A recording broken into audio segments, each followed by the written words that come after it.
This is Jilliana Ranicar-Breese, and I'm back in the Jewish Museum in Rhodes, and I've just had the pleasure of meeting Elliot. How do you pronounce your name? Turiel. Turiel, who is from San Francisco area, but I've just discovered that he, in fact, was born in Rhodes.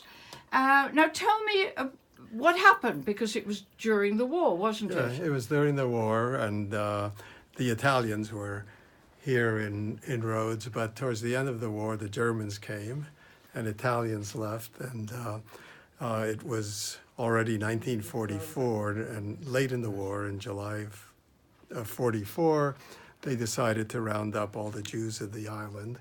How many would there have been? About 1,700. 1,700, okay. Right. And well, and they were going to deport them to Auschwitz. Okay. But to give you a little background, my mother came from the Sephardic community in Izmir, right, and was a Turkish citizen. And she insisted on maintaining her Turkish citizenship when she married my father, who was from the Sephardic community in Rhodes, and she came to live here. Right. And, a wise lady. Yeah. And it turned out to be a very good decision. Well, it saved your lives. Yes, because when the Germans rounded up all the men to eventually, though they didn't know, the Jewish people didn't know this was going to happen, to eventually send them to Auschwitz, the women and children were supposed to report a couple of days later.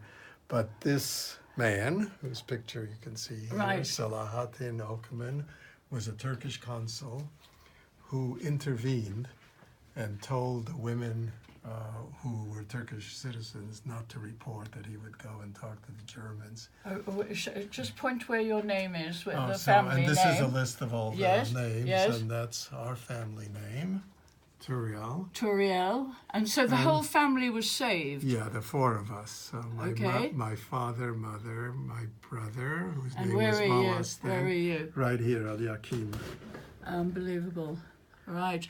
And when you were saved, where did you go? Well, let me just tell you one thing before I tell you that. Mr. Alkeman had to really argue with the Germans.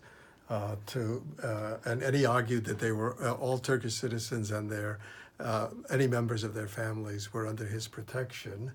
And they eventually gave in because they wanted Turkey to remain neutral, at least. And he was very young. He was only 32. He was only 30, and he looks younger than that. Fantastic, yes. And his son, by the way, became a diplomat too, and was he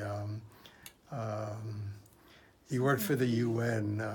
I forget the title, but okay. In any case, he then also tried to pad his list of people so he could save more who weren't Turkish, but that didn't work. Right. And so... So where did you go? So my father was released. We stayed here for a while. Yes. And then we had to leave, and we first went to Marmaris. Yes, in Turkey. In Turkey. And then went up to Izmir, where my mother's family was. And we stayed there for 2 years, and then went to New York. Oh, right. So what year would that be? We went to New York in 1946. 1946, wow. Did you already have relatives? Yes, You were sponsored, in other words? Yeah, my father had two brothers there who had gone to Paris to continue the business with his family and their family in Rhodes. And what kind of business were they in? They imported and exported goods. And when they saw what was happening in Europe during the war, they went to the U.S., so they were saved that way. Yeah. And what business did they set up in America? An export business also. Yeah, but that's mostly anything. They exported anything that people wanted, especially to African countries, and a lot of people from Rhodes.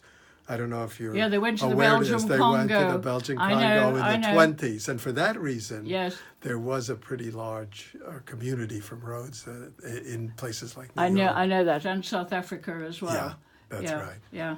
And Rhodesia. Yes. Yes. Oh, very interesting.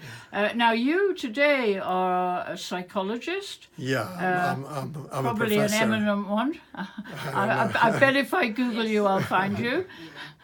Don't underestimate yourself. Yeah, I teach at the University of California in Berkeley. Right. And you teach what kind of psychology? Developmental psychology. What does that mean? Well, it's studying children's development, but it goes through adulthood as well. Uh-huh.